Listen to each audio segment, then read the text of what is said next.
How do you respond to a person who say, you, woman, should be better staying at home than working? ពាក់ព័ន្ធមួយចំនួននេះនាងខ្ញុំនឹងឆ្លើយតបទៅកាន់គាត់ថាស្ត្រីជាមនុស្សគាត់បរិសុទ្ធក៏ជាមនុស្សហើយមានច្បាប់ណាដែលចែងថាស្ត្រីត្រូវនៅផ្ទះប្រសើរជាងចេញទៅធ្វើការ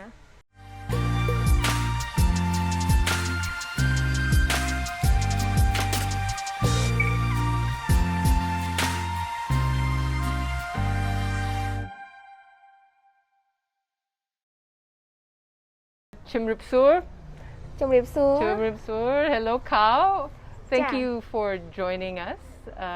Very happy to meet you. Maybe we start with just hearing more about what you've done, where you're from, what you want to do. Maybe we start with that. នាងខ្ញុំឈ្មោះភួនកៅរស្មីអាយុ20ឆ្នាំហើយខ្ញុំជាសកម្មជនបរិស្ថានហើយចំពាក់ព័ន្ធមួយការងារបរិស្ថាននាងខ្ញុំចាប់ផ្ដើមបានប្រហែលជា2ឆ្នាំជាងហើយដែលជំរុញឲ្យខ្ញុំចាប់ផ្ដើមមកធ្វើការពាក់ព័ន្ធមួយការងារបរិស្ថាននាងខ្ញុំឆ្លាញ់នៅធនធានធម្មជាតិនៅក្នុងស្រុកក៏ដូចជាអាចថាចង់ការពារនៅធនធានទាំងអស់ហ្នឹងសម្រាប់ទៅដល់កូនចៅជំនាន់ក្រោយឬក៏អ្នកជំនាន់ក្រោយទៀតហើយវាពិតជាសំខាន់នៅពេលដែលមានវត្តមានយុវជនទោះបីជាគាត់ជាប្រុសឬជាស្រីនៅក្នុងការធ្វើការងារការពារបរិស្ថានហ្នឹងហើយដំបូងនាងខ្ញុំគិតថានាងខ្ញុំអាចមានលទ្ធភាពគ្រប់គ្រាន់មានសមត្ថភាពគ្រប់គ្រាន់នៅក្នុងការចូលរួមនៅក្នុងការងារទាំងអស់ហ្នឹងហើយយើងក៏មើលឃើញនៅលទ្ធផលមួយចំនួនដែលជាការសម្រេចបានពាក់ព័ន្ធមួយការចូលរួមរបស់នាងខ្ញុំដែលជាស្ត្រីឬក៏ជាក្មេងស្រីនៅក្នុងវិស័យការពារបរិស្ថាននៅក្នុងប្រទេសកម្ពុជា Wow, it's very impressive. You've been an environmental activist for the last 2 years. Why do you think it's important to protect the environment in Cambodia? ចាសម្រាប់ខ្ញុំទាំងបរិស្ថានទាំងធនធានធម្មជាតិជារបស់មួយដែលអត់ងាយកកើតឡើងមកវិញទេបើសិនជាអាគារផ្លូវថ្នល់ឬមួយក៏អីយើងអាចកំណត់ឆ្នាំក្នុងរយៈពេលខ្លីមួយដែលយើងអាចសាងសង់វាឬអាចបង្កើតវាឲ្យចេញទៅជាអាគារខ្ពស់ផ្លូវថ្នល់មួយខ្សែប៉ុន្តែធនធានធម្មជាតិនិងបរិស្ថាននៅពេលដែលរងផលប៉ះពាល់ឬក៏រងនឹងការបំផ្លិចបំផ្លាញគឺពិតជាពិបាកមែនទែនក្នុងការកកើតឡើងត្រឡប់មកវិញឲ្យដូចជាសភាពដើមដំបូងដែលស្រស់ស្អាតដែលមុនដែលយើងបំផ្លាញឬក៏យើងធ្វើការអភិវឌ្ឍណាមួយប៉ះពាល់ទៅលើធនធានធម្មជាតិនិងបរិស្ថានហ្នឹងអញ្ចឹងវាពិតជាសំខាន់នៅពេលដែលមានសលេងពីយុវជនសលេងពីប្រជាពលរដ្ឋនិងសលេងពីអង្គការសង្គមស៊ីវិលឬក៏ពីគ្រប់ផ្នែកទាំងអស់ចូលរួមបញ្ចេញមតិនិងរកចំណុចល្អមួយនិងចំណុចរួមមួយពាក់ព័ន្ធមួយការអភិវឌ្ឍទាំងអស់នោះដើម្បីឲ្យការអភិវឌ្ឍទាំងឡាយណាទៅលើធនធានធម្មជាតិនិងបរិស្ថានវាជាការអភិវឌ្ឍដែលឈ្នះឈ្នះបែបថាទាំងធនធានធម្មជាតិក៏នៅគង់វង្សប្រទេសយើងក៏រីកចម្រើនពាក់ព័ន្ធមួយវិស័យមួយចំនួនទៀតដែលយើងចង់អភិវឌ្ឍវាផ្សារភ្ជាប់មួយធនធានធម្មជាតិហ្នឹងKao, I can see the fire burning in you when you talk about environmental protection. Who inspired you to work in this field? ឆ្លើយតបមួយសំណួរនេះជាក់ស្ដែងទៅនាងខ្ញុំជាសិស្សនៅសាកលវិទ្យាល័យប៉ុន្តែរៀនផ្នែក Computer Science វាហាក់ដូចជាដាច់ឆ្ងាយពីខាងបរិស្ថានបន្តិចប៉ុន្តែដោយសារតែការចូលរួមមកសិក្សាអាចថាជាការមកពីខេត្តរបស់នាងខ្ញុំដែលខេត្តស្វាយរៀងហ្នឹងមកសិក្សានៅភ្នំពេញធ្វើឲ្យយើងមើលឃើញអីរៀងតលាយហើយវាធំជាងមុនឲ្យឃើញផ្នែកមួយចំនួនដែលមិនចាំបាច់តតែយើងមានចំណេញទៅលើវាខ្លាំងបានយើងអាចទៅចូលរួមថែរក្សាឬក៏ការពារវាហើយហើយមួយទៀត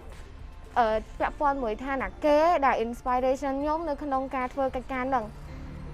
អាចនិយាយថាផ្ដោតសំខាន់ទៅតែម្ដងយើងមើលឃើញសកម្មភាពសកម្មជនបរិស្ថានជំនាន់មុនចាបទពិសោធន៍ផ្ទាល់សម្រាប់នាងខ្ញុំនៅពេលដែលនាងខ្ញុំសម្រេចចិត្តចូលទៅក្នុងក្រុមយុវជនឬក៏ថាក្រុមសកម្មជនការពារបរិស្ថាននៅក្នុងស្រុកខ្មែរនាងខ្ញុំមើលឃើញថាការងារមួយចំនួនដែលមនុស្សប្រុសអាចធ្វើបានការតស៊ូមតិមួយចំនួនដែលប្រឈមមួយហានិភ័យមិនមែនមានន័យថាមនុស្សស្រីធ្វើអត់បានទេនាងខ្ញុំចង់សាក់លបងហើយក៏ចង់ខ្លាយទៅជាគំរូភាពមួយសម្រាប់ឲ្យក្មេងស្រីឬក៏យុវជនផ្សេងទៀតដែលជានារីគាត់មើលឃើញថាយ៉ាពេលខ្លះសលេងយើងមានអតិពលជាងបរិសុទ្ធទៀតឬក៏ពេលខ្លះ mà tại dụ bao giống với miền phép khô khai rồi mới có bị say nào muối đã vừa ai à ca sầm rạch chất rồi có sẽ cam một phép nào muối can tại lịch lô can tại bị say can tại miền tập phép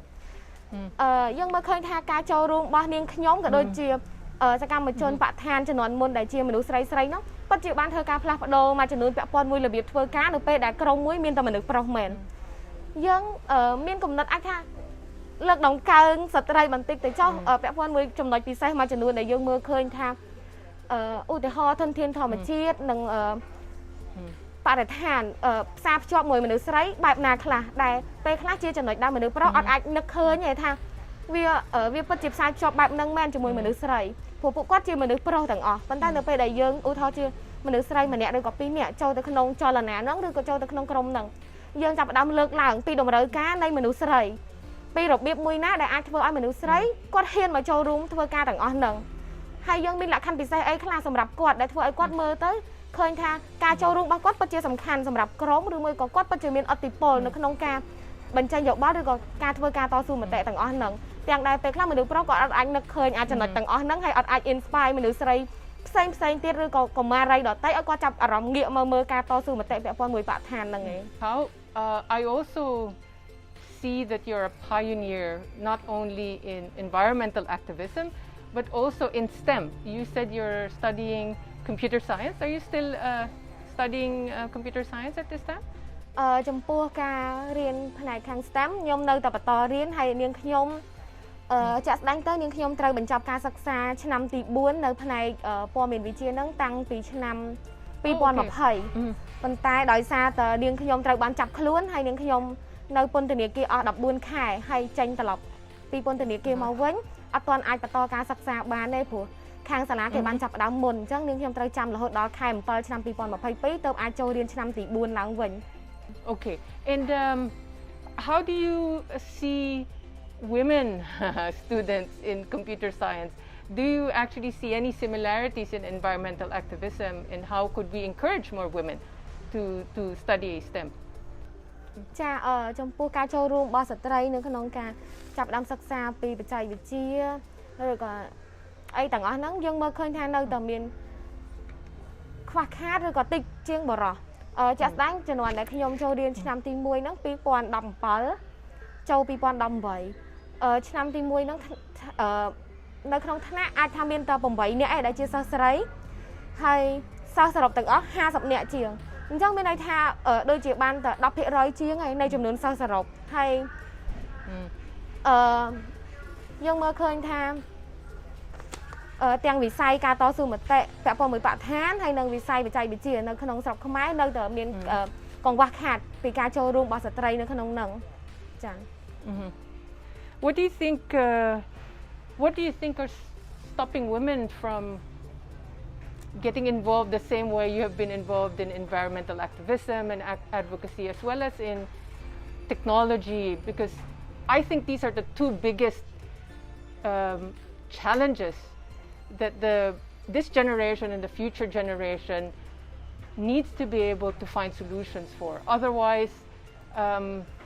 we actually see a future that may widen the gap between those who have access and not, and those who have the resources to benefit from natural resources. So just coming back to how can we get more women informed, aware, involved, and willingly participate in activities such as protecting the environment and also embracing a digital future. And I think that's really part of STEM and being exposed to science, technology, engineering, and maths. ទីមួយពេលខ្លះពួកយើងគិតថាពួកយើងនៅមានកាតព្វកិច្ចច្រើនមែនតើពាក់ព័ន្ធមួយគ្រួសារអាចជាយើងអត់អាចចាក់ចេញពីផ្ទះដោយសារយើងត្រូវនៅជាមួយឪពុកម្ដាយជួយសម្រាប់នៅកិច្ចការងារផ្ទះឬក៏ការលក់ដូររកស៊ីរបស់គាត់ខណៈពេលដែលមនុស្សប្រុសត្រូវបានលើកទឹកចិត្តថាត្រូវតែរៀនឲ្យខ្ពស់ដើម្បីធ្វើការងារល្អបានប្រាក់ខែច្រើនចិញ្ចឹមប្រពន្ធចិញ្ចឹមគ្រួសារហើយមនុស្សស្រីត្រូវបានអប់រំឲ្យខ្លាចទៅជាស្ត្រីមេផ្ទះដែលល្អជាម្ដាយដែលល្អដែលគ្រាន់តែនៅផ្ទះចាំទទួលរៀបចំទុកដាក់លុយកាក់មើលបង្កើតកូនមើលថែកូនអាចថា អត់សូវមានការលើកទឹកចិត្តពួកគាត់ឲ្យពួកគាត់ចាប់ដើមឈ្មោះឬមួយក៏ជំរុញពួកគាត់បើកឱកាសឲ្យពួកគាត់ឡើងមកភ្នំពេញឬមួយក៏តំបន់មួយចំនួនដែលមានការផ្គត់ផ្គង់ការសិក្សាហ្នឹងឯងដោយមើលឃើញថាតែខ្លះពួកគាត់អត់មានសមត្ថភាពក្នុងការការពារខ្លួនឯងពួកគាត់នឹងងាយរងគ្រោះប៉ុន្តែគេបើអត់មើលថាតើហេតុអីបានស្ត្រីងាយរងគ្រោះជាងបុរសហើយមានកត្តាអីគេខ្លះដែលធ្វើឲ្យពួកគាត់អាចមានជំនឿចិត្តឬក៏គាត់នឹងមិនខ្លាចជាជនងាយរងគ្រោះពីបុរសឬក៏កត្តាសង្គមឯគេអត់បានគិតពីអាហ្នឹងប៉ុន្តែបែរជាដាក់គំនាបឲ្យគាត់គិតថាបើគាត់ចេញពីផ្ទះគាត់ងាយរងគ្រោះគាត់អត់គួរចេញទេអីទាំងអស់ហ្នឹងហើយមួយទៀតអាចពាក់ព័ន្ធមួយការគិតរបស់ស្ត្រីខ្លួនឯងផ្ទាល់គិតថាទោះបីជាខ្ញុំរៀនចេះប៉ុណ្ណាឬក៏ខ្ញុំចូលរួមនៅក្នុងវិស័យអីក៏ដោយនៅពេលដែលមានប្តីទៅមានគ្រួសារទៅមានកូននៅតែត្រូវនៅផ្ទះមើលថែកូននៅតែត្រូវធ្វើកិច្ចការងារផ្ទះទាំងអស់ហ្នឹងដើម្បីខ្លាចជាប្រពន្ធល្អដើម្បីឲ្យប្តីស្រឡាញ់ឬក៏ដើម្បីខ្លាចទៅជាម្ដាយល្អម្នាក់ដោយមើលឃើញតែចំណុចប៉ុណ្្នឹងឯងដើម្បីខ្លាចជាម្ដាយល្អប្រពន្ធល្អហើយអាចគាត់គិតថាយើងមិនអាចឆ្លាតដូចបរោះទី1ខ្ញុំធ្លាប់មានអារម្មណ៍អញ្ចឹងថាមិនបានប្រុសរៀនប៉ាកែម៉េចយ៉ាងដែលយើងអត់ទាន់បានព្យាយាមហើយយើងអត់ទាន់ឧទាហរណ៍គេ research 100បើយើងទៅ research 100យើងអាចប៉ាកែជាងគេផងឧទាហរណ៍គេហ៊ានក្រោកឈរនៅក្នុងឋានៈដើម្បីនិយាយពីគំនិតរបស់គេទាំងដែលពេលខ្លះយើងមានគំនិតល្អជាងគេតែយើងអត់ហ៊ានក្លែហានក្រោកឈរប្រឈមមួយបរិសម្នាក់ហ្នឹងឬក៏មិត្តថ្នាក់ប្រុសម្នាក់ហ្នឹងថាគំនិតយើងល្អជាងគេយើងមើលឃើញថាយើងតូចទាបឬក៏យើងអន់ខ្សោយជាងគេស្រេចទៅហើយទាំងដែលអត់ទាន់បានប្រកួតឬក៏អត់ទាន់បានបញ្ចេញសមត្ថភាពអីទាំងអស់ហ្នឹងអាហ្នឹងជាកត្តាដែលរារាំងពួកគាត់ពីការចូលរួមពីវិស័យហ្នឹងហើយមុនហ្នឹងអាចគ្រាន់តែជាវិស័យសិក្សាអប់រំពាក់ព័ន្ធមួយបច្ចេកវិទ្យាអញ្ចឹងនៅវិស័យមួយទៀតពាក់ព័ន្ធមួយការចូលរួមតស៊ូមតិឬក៏ការធ្វើជាសកម្មជនបរិស្ថានអីទាំងអស់ហ្នឹងខ្ញុំមើលឃើញថាវាជាការងារមួយដែលអាចថាប្រឈមឬមួយក៏ជាការងារមួយដែលយើងត្រូវធ្វើដំណើរទៅតាមខេត្តច្រើនចុះស្រាវជ្រាវច្រើនហើយនឹងជួបផលវិបាកច្រើនមែនតើដូចជាការដែលយើងត្រូវចុះទៅតាមខេត្តខណៈពេលដែលយើងមានរដូវព្រោះយើងជាមនុស្សស្រីហើយខេត្តមួយហ្នឹងជាខេត្តដែលខ្វះខាតទឹកឬមួយក៏យើងអត់មានបន្ទប់ទឹកសម្រាប់ធ្វើការផ្លាស់ប្ដូរចាឬមួយក៏អារម្មណ៍មួយចំនួនដែលយើងយល់ថាអារម្មណ៍អត់សុវត្ថិភាពនៅពេលដែលគាត់ទៅខេត្តជាមួយក្រុមការងារដែលសុទ្ធតែជាបរិសុទ្ធអាចនិយាយថានឹងឲ្យយើងមានអារម្មណ៍ថាយើងទុនខ្សោយបើមិនជាគេចង់រំលោភបំពានមកលើយើងមិនថាជាពីក្រុមការងារឬក៏មជ្ឈដ្ឋានដែលយើងទៅដល់ទេយើងនឹងអត់មានអីការពារតែគេវិញអានឹងជាគំនិតអវិជ្ជមានមួយចំនួនណាប៉ុន្តែត្រឡប់មកវិញយើងអាចមើលទៅខាងគំនិតវិជ្ជមានបើមិនជាយើងធ្វើការនៅលើរឿងទាំងអស់ហ្នឹងវានៅតែមានផ្លូវមួយដែលអាចធ្វើឲ្យយើងទៅដល់កន្លែងហ្នឹងដែលអាចធ្វើឲ្យយើងសម្រេចអាហ្នឹងដែលអាចធ្វើឲ្យយើងចូលរួមអាហ្នឹងតាមអីដែលយើងចង់បើមិនជាពិបាកពាក់ព័ន្ធមួយការមករដូវពេលទៅដល់តាមខេត្តជាក់ស្ដែងនាងខ្ញុំផ្ទាល់យើងនិយាយគ្នាជាមួយក្រុមការងារយើងជាបរិសុទ្ធព្រោះវាមិនមែនជារឿងខ្មាស់អីណាដែលត្រូវប្រាប់គេថាឥឡូវហ្នឹងនាងខ្ញុំកំពុងតែមករដូវក្នុងនាមជាស្ត្រីនាងខ្ញុំត្រូវការឧទាហរណ៍ណាទៅតំបន់ហ្នឹងប៉ុន្តែនាងខ្ញុំត្រូវការកន្លែងគួរសមមួយចំនួនដើម្បីធ្វើការផ្លាស់ប្ដូរដើម្បីឲ្យពួកគាត់អាចយល់ពីយើងដោយគាត់មិនបាច់សម្រេចចិត្តថាទៅគេងនៅកណ្ដាលព្រៃឬក៏ទៅកន្លែងណាដែលអត់ទឹកទេគាត់នឹងចាប់ផ្ដើមគិតថាអូខេក្នុងកលៈទេសៈហ្នឹងក្រុមការងារយើងដែលជាស្ត្រីគាត់មានតម្រូវការពិសេសអញ្ចឹងគាត់នឹងទៅរកតំបន់ដែលអាចផ្គត់ផ្គង់នៅតម្រូវការទាំងអស់ហ្នឹងដើម្បីឲ្យការងារអាចសហការគ្នាទៅមុខហើយនឹងទៅមុខទាំងអស់គ្នាដោយអត់មានស្ត្រីត្រូវបានទុកចោលដោយសារគាត់មករដូវអត់អាចទៅតំបន់ហ្នឹងបានទេហើយមួយទៀត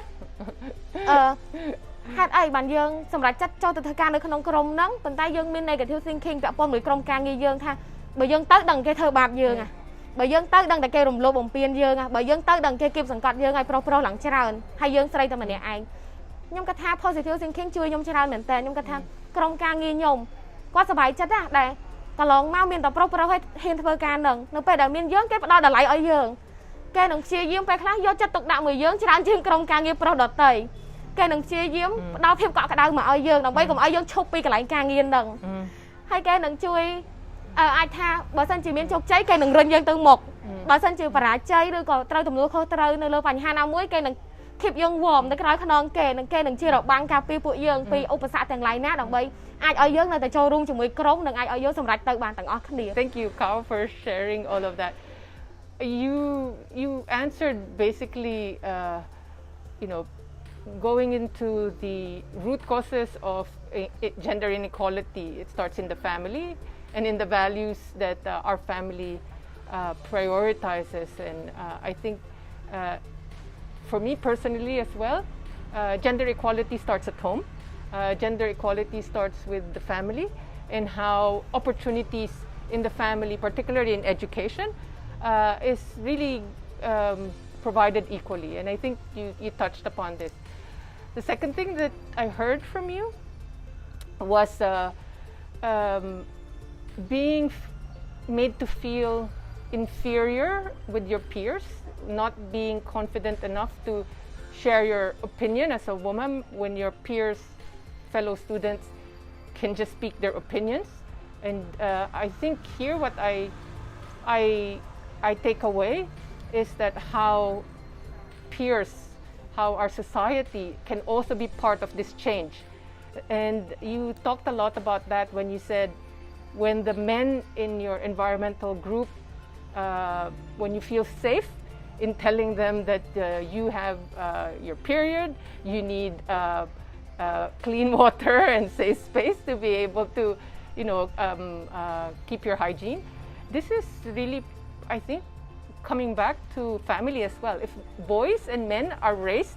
to value women and provide that safe space for women, I think it really will make a difference. The last thing that I wanted to reflect on is your answer about basic human needs. I mean, you're talking about hygiene, you're talking about toilets, access to toilets, access to clean water. I think this is society, the government needs to be able to provide the basic needs. And I think this is all part of making sure that women can thrive in society. So thank you for a very comprehensive answer. In one question, you actually responded to the question of what gender equality is for you, what are the obstacles for gender equality from your experience. So maybe what we can talk about is this year's International Women's Day. So this year's International Women's Day is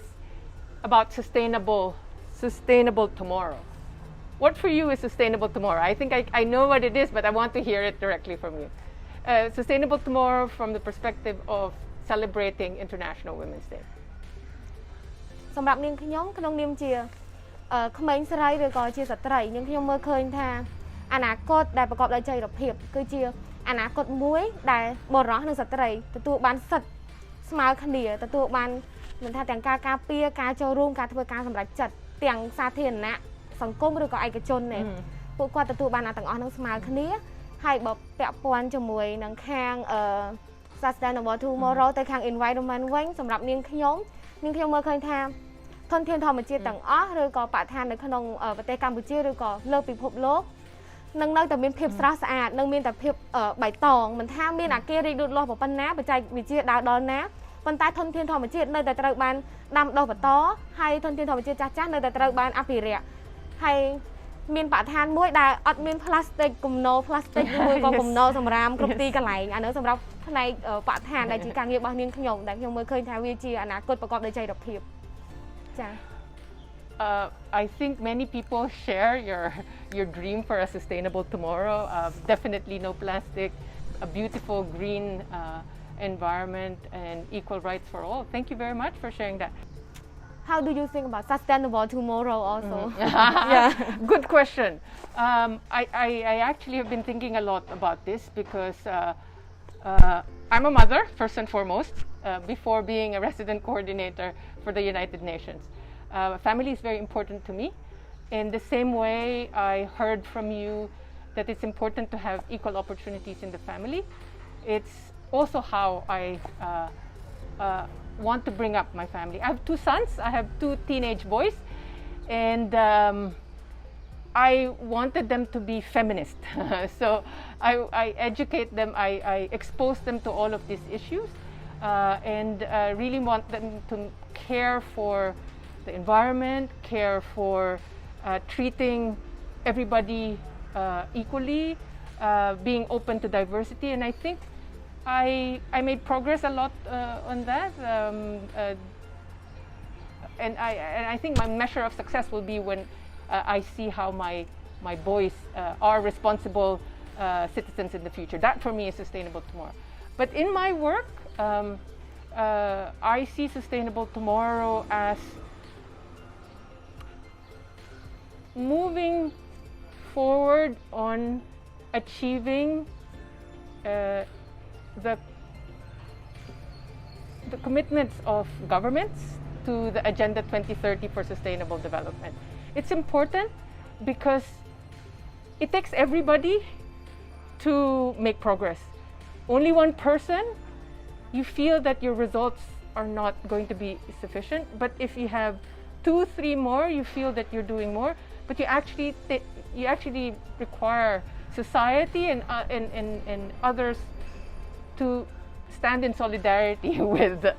protecting the environment, taking action on climate change, making sure we have the same equal opportunities,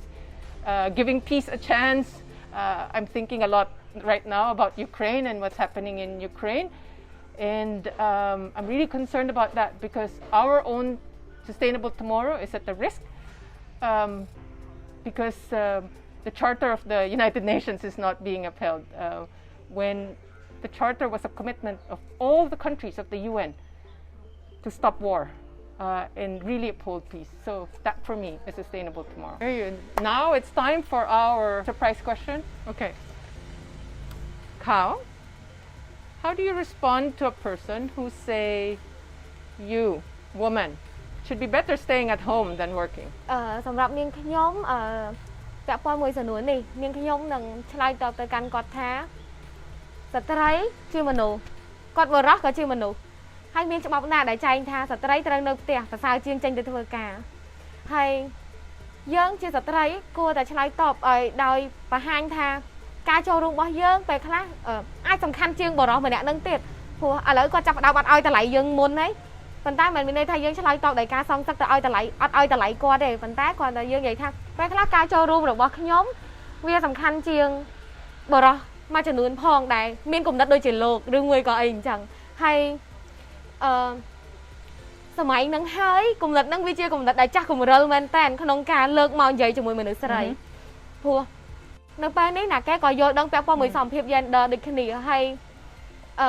ចាប់ពីពេលហ្នឹងខ្ញុំគួរលោកគួរតែប្រឈប់នៅការសួរសំណួរបែបហ្នឹងឬក៏ស្នើបែបហ្នឹងទៅកាន់មនុស្សស្រីដទៃ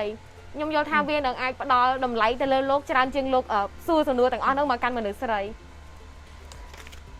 សំណួរសួរថាតើ Pauline មានអារម្មណ៍បែបណាហើយឆ្លើយតបបែបណាបើសិនជា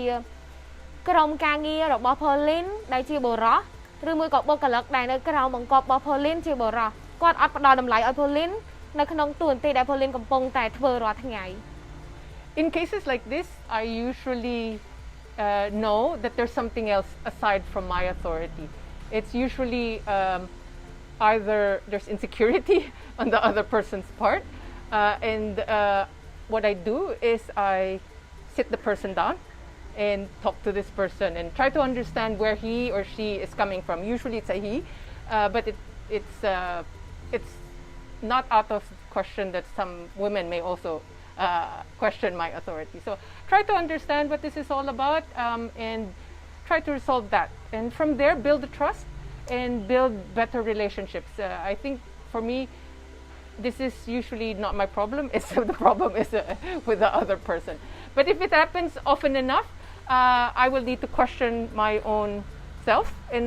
how I communicate. Maybe I also am not clear enough that people don't understand what I'm trying to do, and so I cannot build that collaboration that usually people in my position require. So it goes both ways. Usually I start off with understanding what may be the issue for the other person, and then I also reflect on what I may need to do better as a communicator, as a leader, and making sure that I build collaboration in the team. Ja. Thank you very much, Kao. I think we all share the aspiration of protecting human rights for all. So thank you very much. Ja.